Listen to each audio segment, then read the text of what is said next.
In Suikoden 1, if you talk to Marco in Rockland, you can earn a lot of money through the shell game. You can earn even more money if you know how to cheat the shell game. Fortunately, I do know how to cheat the shell game, and I'm going to teach you today. So to be a dirty cheater like me, first you have to reload a fresh save and then go back to Marco and start the game. To begin with, just select the 100 bits option. It doesn't matter that you're not winning a lot of money. What's important is where the coin is going to be. In my case, it's on the left. That might not be the case for you. In any case, record the findings for as long as you can stand it, then make another save, reset the game, and then go back to Marco. Then simply bet on the highest betting amount that's available, and don't even pay any attention. Just refer to your notes. We've already established for my game we go to the left, so now we just choose the leftmost shell, and voila, doubled our money! There's much better ways of earning money later in the game, but this will put you off to a great start. And no, there's no one in this game named Polo. With Suikoden 1, you're gonna want to know this trick to get double experience or double money very early on in the game. As soon as you gain control of your character, go immediately south here to the armor shop, and pick yourself up a headband and a leather coat. Don't forget to wear your new equipment, and then find yourself a random battle. If you're lucky, you'll run into 3 bonbons first try. Now that we're level 8 or above, start going south from Gregminster, but then go to the west across this bridge. Once you've crossed the bridge, go up through this mountain passage.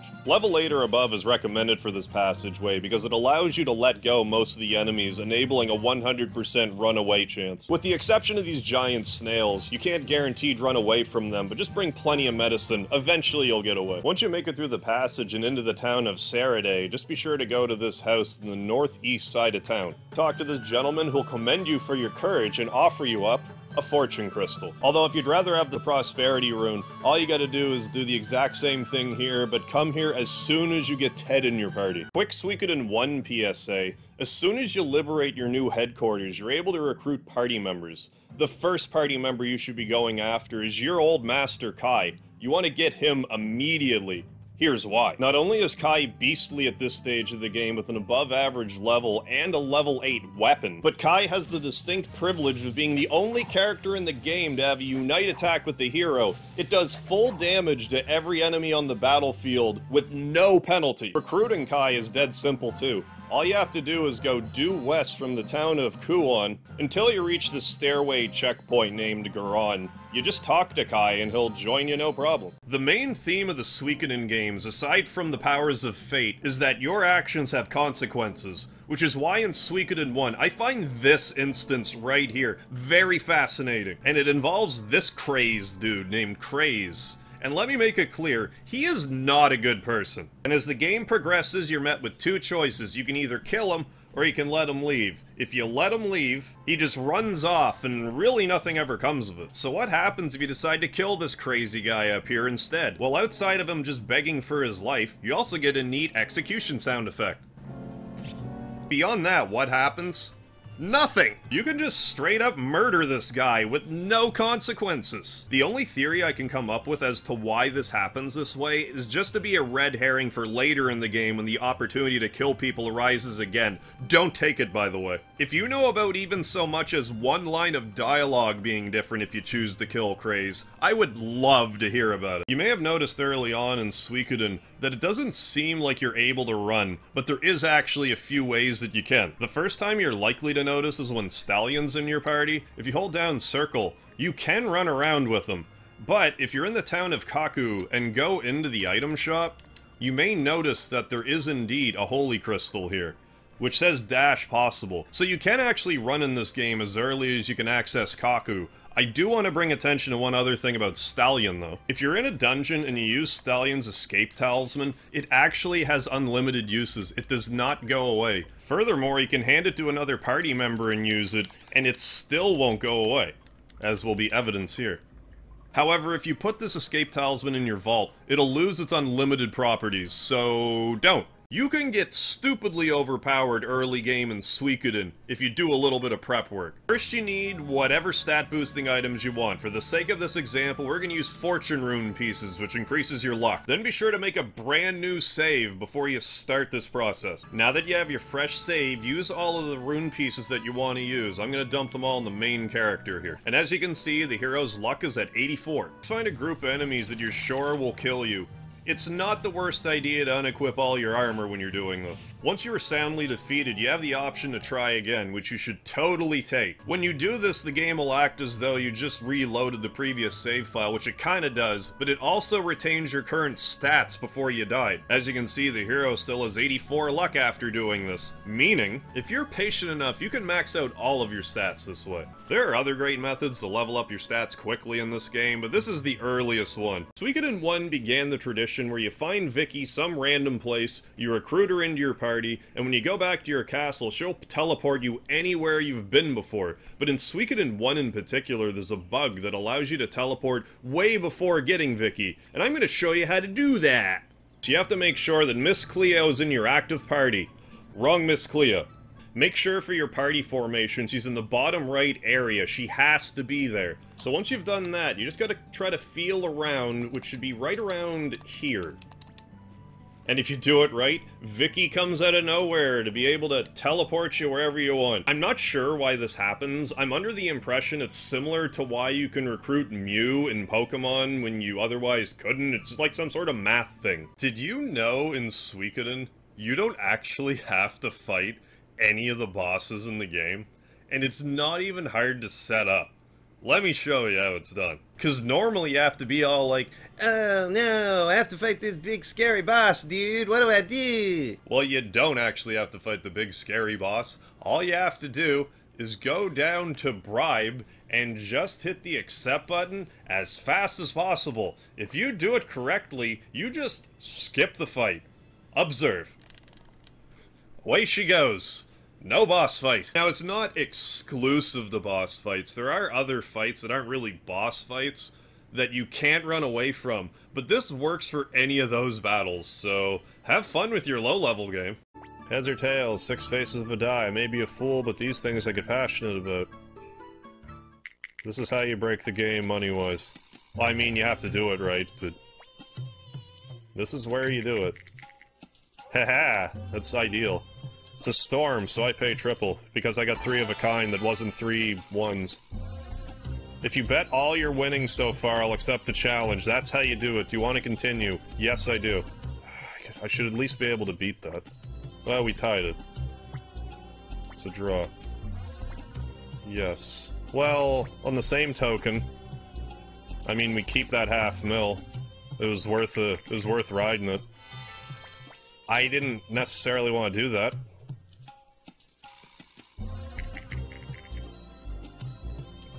Good enough. Max money! No. Okay, bye. Today in Suikoden, I want to draw your attention to this windmill up here. Why do I think you should care about this windmill? It has no purpose in the game, it's pretty innocuous, but what if I told you you can move this windmill with your mind? You think I'm joking or something, but I'm going to show you how to do it right now. First, take note as to whether or not for you it's rotating clockwise or counterclockwise. Now that you've noticed which way it's spinning, just try to make it spin the other way by looking at it. It's okay, if you still can't do it and you think I'm crazy, I'm going to give you a visual to help you do this yourself.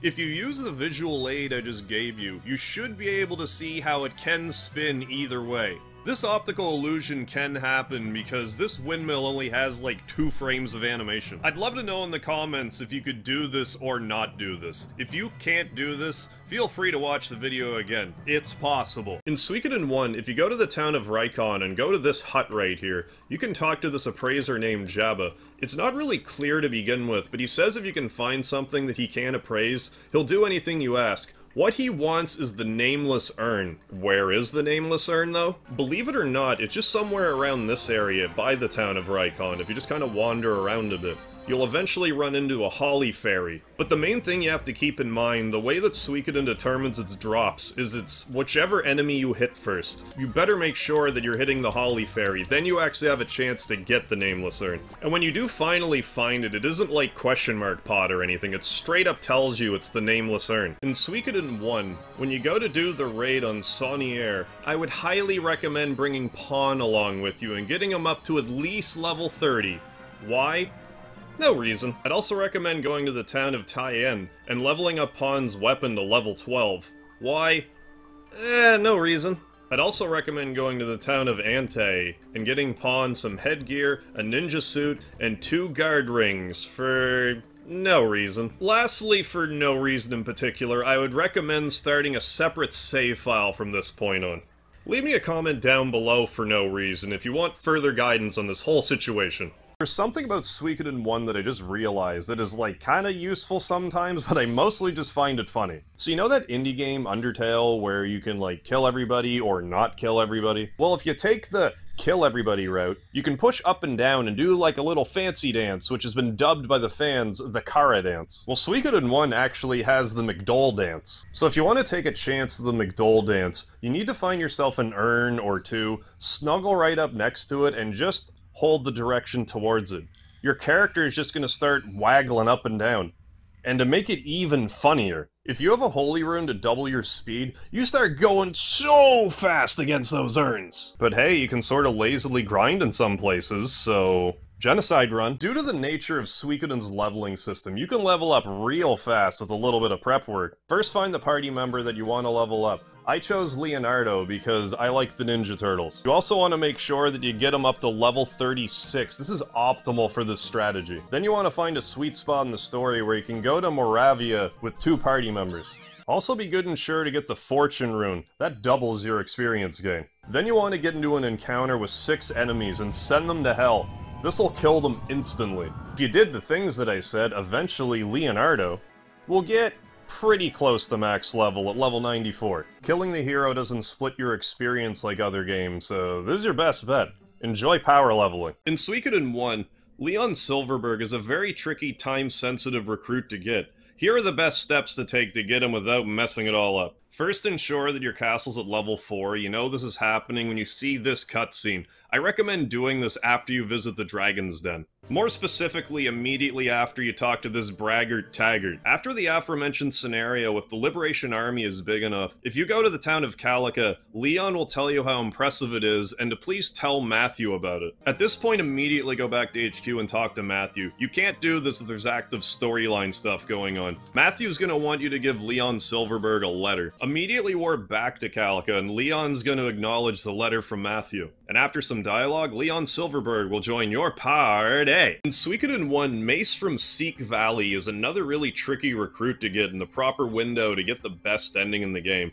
Here's what you should do. First, ensure that your castle's at level 4. You know this is happening when you see this cutscene. I recommend doing this after you visit the Dragon's Den. More specifically, immediately after you talk to this braggart Taggart. At this point, make sure the other 4 blacksmiths are in your active party. Then immediately warp back to the Dragon Knight's fortress. Then hitch a ride back to Seek Valley on this Dragon Thrash who sounds like an elephant. Navigate back to Mace's house, and now he'll finally join your party. Now that Mace is in your party, you can actually level your weapons up to the max level of 16. Interesting side note, Mace is the only character in Suikoden history who can't max their level out at level 16 because he can't hammer his own hammer.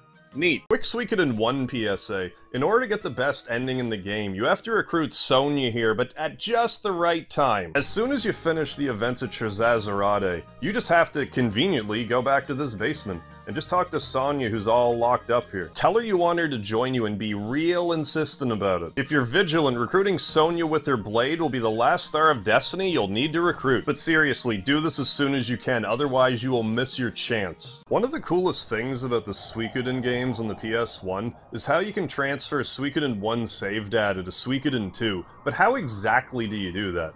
Well, what you have to do is you have to save at this specific save crystal. If you do that, you can carry over the save file from this game to the next game. Furthermore, if you collect all 108 stars of destiny, you will get further bonuses in Suikoden 2. While you're at it, I'd also recommend putting a wind-spun armor on Humphrey, and I would also recommend putting a silver hat and a master garb on the hero for no reason. So just save at this save crystal, and that's all you have to do. And if you want to be a pecker about it, you don't even have to beat the game.